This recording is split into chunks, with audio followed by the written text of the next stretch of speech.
आप सभी का स्वागत है आपके अपने यूट्यूब चैनल एसवी सर पर। तो आज हम क्लास 10th मैथ के लिए नया चैप्टर स्टार्ट कर रहे हैं जो कि है वृत्तों से संबंधित क्षेत्रफल। ठीक है, तो आज इसके हम बेसिक से फॉर्मूलेज को जानेंगे और उसके बारे में जानते हैं। देखिए, सबसे पहले ये होता है एक वृत्त। इसमें आता है कि जीवा क्या होती है, व्यास क्या होता है, चाप की लंबाई क्या होती है। बहुत से बच्चों को यही नहीं पता होगा इसमें चाप क्या होती है, जीवा क्या होती है, और इसमें त्रिज्यखंड क्या होता है, लघु त्रिज्यखंड, दीर्घ त्रिज्यखंड। तो इन सभी के आज बेसिक्स को हम जानेंगे। चलिए देखिए, ये वृत्त है और ये इस वृत्त का जो केंद्र है उसको हम मान लेते हैं क्या है, ओ है। वृत्त का केंद्र क्या है, ओ है, और वृत्त का केंद्र ओ है। तो केंद्र से जो परिधि होती है, परिधि मतलब जो बाहर की जो परत होती है वृत्त की, वहां तक की जो दूरी होती है उसको हम क्या बोलते हैं, परिधि बोलते हैं। क्या बोलते हैं, परिधि बोलते हैं बाहर वाली सतह को। और केंद्र से परिधि तक की जो दूरी होती है उसको हम बोलते हैं त्रिज्या। क्या बोलते हैं, त्रिज्या, और इसको हम आर से व्यक्त करते हैं। ये बात क्लियर है। चलिए और एक और पॉइंट को समझते हैं। अगर ये वृत्त है और ये इसका केंद्र है, और केंद्र से जो सबसे बड़ी लाइन खींची जा सकती है दोनों के दोनों बिंदुओं पर मिलाने वाली, दिखाई नहीं दे रहा है शायद आपको, है?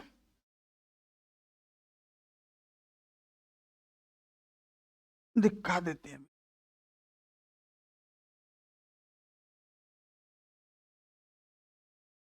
देखो, ये केंद्र है और केंद्र को से होकर जाने वाली रेखा जो दोनों तरफ परिधियों को मिलाती है उसको हम बोलते हैं व्यास। क्या बोलते हैं, इसको बोलते हैं हम व्यास, और इसको हम डी से व्यक्त करते हैं। ये बात क्लियर है। त्रिज्या क्या होता है, व्यास क्या होता है, ये बातें आपको क्लियर हो गई होंगी। चलिए अब देखते हैं हम जीवा को। जीवा होती है, व्यास जो होता है ना, व्यास और जीवा में कोई ज़्यादा डिफरेंस नहीं होता है। जो लाइन वृत्त के केंद्र से होकर दोनों बिंदुओं पर मिलती है उसको तो हम बोलते हैं व्यास। लेकिन अगर कोई रेखा व्यास के जो केंद्र होता है, सॉरी वृत्त का जो केंद्र होता है ना, उसके होकर न जाए और दो बिंदुओं को स्पर्श करे परिधि पर, तो उसी को हम बोलते हैं व्यास। कैसे, जैसे अगर इसका केंद्र ये है तो केंद्र से होकर यहाँ से न जाए, केंद्र से होकर ना जाए, कहीं से भी चली जाए, उसको हम क्या बोलते हैं, उसको बोलते हैं हम जीवा। क्या बोलते हैं, जीवा।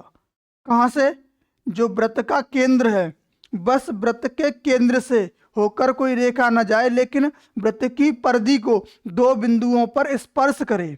कहाँ स्पर्श करे, दो बिंदुओं पर स्पर्श करती है, उसको बोलते हैं जीवा। और जो और व्यास भी एक तरीके की जीवा होता है।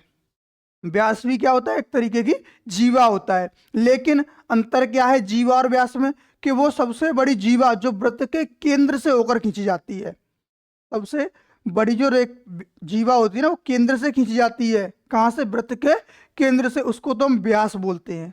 व्यास और जीवा में आपको डिफरेंस समझ में आ गया होगा। चाहे जरूरी नहीं है कि वो ऐसे ही रहे, अगर आप ऐसे भी ड्रॉ करें, देखो अगर आप ऐसे भी ड्रॉ करें, ऐसे ड्रॉ कर दें, लेकिन वो वृत्त की परिधि को टच करना चाहिए, तो ये भी एक जीवा हो गई, ये भी एक जीवा है, ये भी जीवा है और ये भी जीवा है। तो आपको आज क्या समझा आपने, त्रिज्या क्या होती है, व्यास क्या होता है और जीवा क्या होती है, ये आपने इतना पॉइंट समझ लिया। चलिए अब जानेंगे चाप की लंबाई क्या होती है। देखो, ये एक वृत्त है जिसका केंद्र है ओ। अब केंद्र के द्वारा एक त्रिज्यखंड तैयार कर लिया। इस वाले हिस्से को हम बोलते हैं त्रिज्यखंड ए बी, और इसको बोल दिया जो ओ ए बी सी है ना, ओ ए सी बी जो है वो होता है एक त्रिज्यखंड। ये क्या है, पूरा एक त्रिज्यखंड। इसको बोलते हैं हम लघु त्रिज्यखंड, लघु त्रिज्यखंड। और इस वाले हिस्से को बोलते हैं हम दीर्घ त्रिज्यखंड। क्या बोलते हैं, दीर्घ त्रिज्यखंड। ये बात क्लियर है, लघु त्रिज्यखंड समझ में आया। दीर्घ त्रिज्यखंड समझ में आ गया। यहाँ आपको दिख नहीं रहा है लेकिन आपको मैंने बोल दिया है कि ये क्या है, लघु त्रिज्यखंड है। ठीक है, चलिए जी। अब हम जानते हैं कि इसमें जीवा अगर खींच दी जाए, और इसमें मेन पॉइंट था कि एक्चुअल में जो हमें चाप की लंबाई निकालनी होती है वो क्या होता है। तो इस त्रिज्यखंड के द्वारा जितना परिधि को हम कवर करते हैं उसको तो हम क्या बोलते हैं, चाप बोलते हैं। जो ए सी बी जो त्रिज्य जो है ना, इसको बोलते हैं हम चाप। ए सी बी क्या है, एक चाप है। चाप कहाँ से होगा, जो त्रिज्यखंड ने परिधि को जितना कवर किया हुआ है उसको हम बोलते हैं चाप। और ये भी कौन सा चाप है, ये है लघु चाप। क्या है, लघु चाप। और दीर्घ चाप क्या होगा, इसके जो बाहर वाली परिधि है ना, जो रिमेनिंग बची हुई है, जो शेष बची हुई है, उसको बोलते हैं हम दीर्घ चाप। बात क्लियर है। चलिए भाई, अब आपने त्रिज्या समझ ली, इसी में से हम एक और पॉइंट समझाएंगे आपको।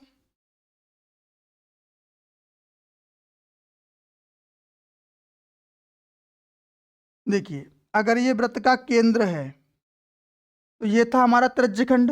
क्या था, त्रिज्यखंड। और त्रिज्यखंड था, उसमें से हमने चाप को समझ लिया। चाप क्या होता है, लघु त्रिज्यखंड समझ लिया, और दीर्घ त्रिज्यखंड को हमने समझ लिया। ठीक है, लघु त्रिज्यखंड और दीर्घ त्रिज्यखंड को हमने समझ लिया है। चलिए, लघु और दीर्घ हो गया। अब देखेंगे हम वृत्तखंड। तो अगर यहाँ से हमने एक चाप खींच दिया, क्या किया, सॉरी जीवा खींच दी, कौन सी, ए बी एक जीवा खींची है, तो इसको बोलेंगे लघु वृत्तखंड। लघु वृत्तखंड। और इसको बोलते हैं हम दीर्घ वृत्तखंड। दीर्घ वृत्तखंड। दीर्घ वृत्तखंड कौन सा रहेगा, इसके अदरवाइज जितना भी बचा हुआ है ये सब, ये जो बाहर वाला पोर्शन है त्रिभुज के अंदर है ना, ये भी एक दीर्घ वृत्तखंड में आएगा। ये बात क्लियर है। लघु वृत्तखंड, दीर्घ वृत्तखंड, त्रिज्यखंड, चाप, त्रिज्या, व्यास, जीवा, ये आप सभी को क्लियर हो गया होगा। चलिए, अब इनके हम फॉर्मूलाज को देखते हैं, इनमें सूत्र क्या क्या इस्तेमाल होंगे।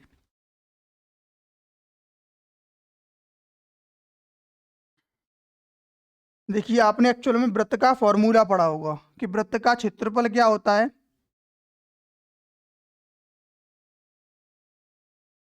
वृत्त का जो क्षेत्रफल होता है वो होता है पाई आर स्क्वायर। ये तो आप सब लोग जानते हैं कि वृत्त का क्षेत्रफल होता है पाई आर स्क्वायर। चलिए, अब अगर पूछ ले आपसे साहब वृत्त की परिधि क्या रहेगी, वृत्त की परिधि वो होती है 2 पाई आर। वृत्त की परिधि कितनी होती है, 2 पाई आर होती है। ये बात क्लियर है। चलिए, वृत्त की परिधि जान ली हमने, वृत्त का क्षेत्रफल जान लिया, लेकिन अगर पूछे सब त्रिज्या, ये कोण अगर थीटा है, ये वृत्त की त्रिज्याएं होती है, ये याद रखना आप। ठीक है, क्योंकि केंद्र से परिधि तक की जो दूरी होती है उसी को हम क्या बोलते हैं, त्रिज्या बोलते हैं। अब एक्चुअल में पूछ ले कि इस त्रिज्यखंड का क्षेत्रफल क्या है, क्या पूछेगा, त्रिज्यखंड का क्षेत्रफल। त्रिज्यखंड का क्षेत्रफल तो वो रहता है थीटा बटे 360 पाई आर स्क्वायर। कितना रहेगा, क्योंकि हमें पूरा जो क्षेत्रफल होता है वो क्या रहता है, पाई आर स्क्वायर। लेकिन पूछा गया छोटे से एरिया का क्षेत्रफल, तो जितना वो कोण बनाएगा उसमें 360 से भाग लगा दो, पाई आर स्क्वायर रख दो। ठीक है, अगर पूछे आपसे चाप की लंबाई कितनी होगी साहब, कौन से, लघु चाप की लंबाई। लघु चाप की लंबाई, लघु चाप की लंबाई होती है थीटा बट्टे 360 2 पाई आर होती है। कितनी होती है, थीटा बट्टे 360 2 पाई आर। यहाँ आपको दिखने में सही से नहीं दिख रहा है, थीटा बट्टे 360 और 2 पाई आर होती है ये। ठीक है, चलिए, अगर पूछ ले साहब त्रिज्यखंड का देख लिया उन्हें, चाप की लंबाई देख ली, अब कहे साहब दीर्घ चाप की लंबाई कितनी होगी, तो आप क्या करोगे, पूरे वृत्त की परिधि में से लघु चाप की परिधि को आप माइनस कर दोगे, चाप की लंबाई को माइनस कर दोगे। अच्छा, अगर पूछ रहे साहब लघु वृत्तखंड का क्षेत्रफल कितना होगा, क्या आएगा, लघु वृत्तखंड का क्षेत्रफल, लघु वृत्तखंड का क्षेत्रफल कैसे निकालोगे? लघु वृत्तखंड का क्षेत्रफल क्या होता है? देखो लघु वृत्तखंड कहाँ है, ये रहा, ये किसके अंदर आ रहा है, त्रिज्यखंड के। तो पहले त्रिज्यखंड का क्षेत्रफल, त्रिज्यखंड का क्षेत्रफल, ठीक, फिर माइनस कर देंगे किसको, क्योंकि ये इसके अंदर आ रहा है त्रिज्यखंड के, और त्रिज्यखंड के क्षेत्रफल को पहले निकाल लेंगे, उसमें से त्रिभुज का क्षेत्रफल माइनस कर देंगे। क्या करेंगे, त्रिभुज का क्षेत्रफल माइनस कर देंगे, माइनस त्रिभुज का क्षेत्रफल। तो यहां से निकल के क्या आ जाएगा, लघु वृत्तखंड का क्षेत्रफल आएगा। अब कहें सर दीर्घ वृत्त का क्षेत्रफल बताओ, दीर्घ वृत्तखंड का क्षेत्रफल, तो आप क्या करोगे, पहले वृत्त का क्षेत्रफल निकालोगे, उसमें से लघु वृत्तखंड का क्षेत्रफल माइनस कर दोगे। ये बात क्लियर है? तो ये थे इसके बेसिक फॉर्मूले। अब हम नेक्स्ट वीडियो में पढ़ेंगे, क्वेश्चंस को सॉल्व करेंगे।